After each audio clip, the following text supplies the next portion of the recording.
Автор Татьяна, с нами на связи заместитель председателя Меджлиса Ахтем Чийгоз. Ахтем ага, добрый день. Добрый день. Ахтем ага, мы сегодня слушали ваше выступление в очередной раз сегодня и вчера слушали ваше выступление в Верховной Раде, достаточно эмоциональное. И мы видели, как вас поддержали депутаты, когда вы говорили о том, что Крым — это Украина, о том, что нужно менять статус, нужно восстанавливать крымских татар в правах, создавать национальную автономию. Но вот по вашим ощущениям, вот это был всего лишь эмоциональный порыв, сиюминутный на ваши слова, или у депутатов есть готовность вас поддержать?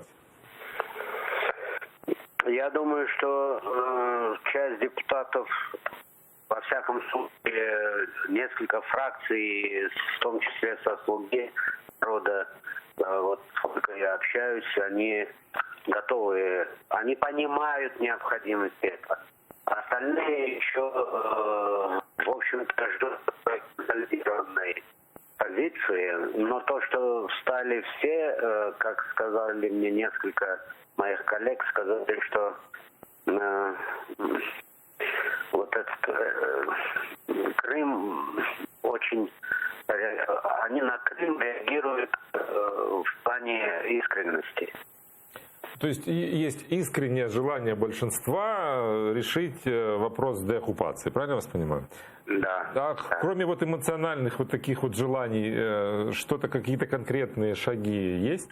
Но мы сейчас двигаемся. Мы двигаемся в вопросах, и в том числе по ТРу, и в том числе по изменению, по принятию ряда законопроектов.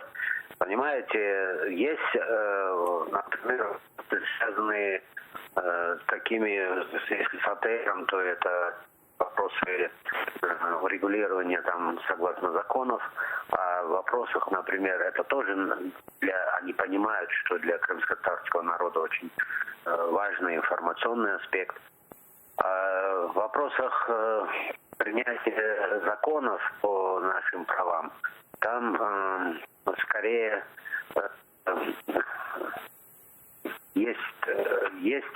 есть такая проблема, как понимание важности и быстроты действий в этом вопросе со стороны самого президента и его офиса. А вот на уровне обсуждения среди депутатов монобильшости, в общем-то, они понимают, что Крым — это право крымских татар, я бы так сказал. Сегодня трагическая дата в истории крымско-татарского народа, годовщина гибели Номана Челебиджихана, духовного лидера, муфтия мусульман Крыма, автора гимна национального. И мы вспоминаем в том числе и митинг памяти, который проходил 23 февраля 2014 года. И на том митинге говорилось о том, что звучали фразы, точнее, в поддержку Украины. Были фразы о том, что Украина едина, мы за территориальную целостность. И это еще происходило даже до 26 февраля, до митинга, когда решалась судьба Украины. То есть уже тогда было понятно, что есть угроза разделения страны. Как вы считаете, почему тогда не обратили на вас внимание? И сделала ли власть необходимые уроки сейчас? Ну, во-первых, Номан Челебиджихан есть один из лидеров, который, в общем-то, олицетворял политический аспект жизни крымско-татарского народа в плане структур государственности крымско-татарского народа. В 33 года ориентировался вот в таких политических правах нашего народа. И я думаю, что большинство как бы основной причиной его вот такого зверского убийства, это и было в его лице посягательство на структурирование нашей Родины, нашего народа как государственной структуры. Что касается, слышали нас или нет, конечно, слышали, особенно враги, и в материалах дела по 26 февраля.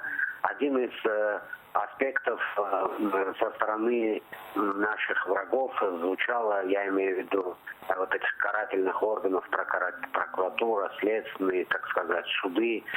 Мотивацией было и 23 февраля. 23 начиналось, отслеживались наши призывы, наши требования.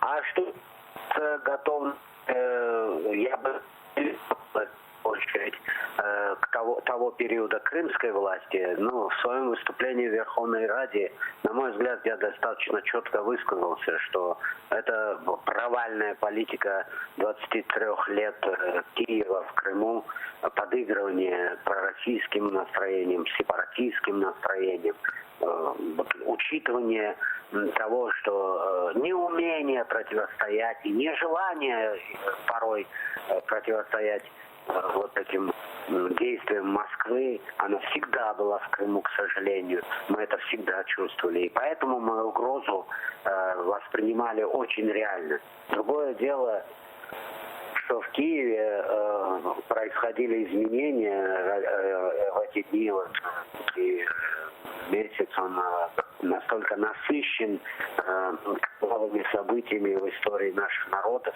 И также было 6 лет, когда Украина, народ менял страну, менял вектор развития страны, то предъявлять Киев, что они в это время не могли мобилизовать силы, предпринять какие-то реальные действия, было бы не совсем корректно и справедливо.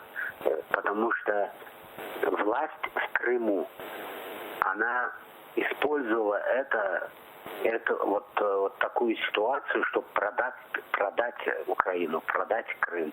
И, к сожалению, большинство, там почти более 20 тысяч разного рода военизированных спецподразделений, военных, они не готовы были. Тут надо честно и правду говорить. Ни о каком приказе, некому было дать этот приказ, или не хватило у кого-то там смелости в Киеве. Все это демагогия. У них у всех был приказ. У всех была присяга, которую они давали. У них у всех, согласно Конституции Украины, обязанности были. И выполнить все это они не то что не готовы, а в большинстве своем и не собирались.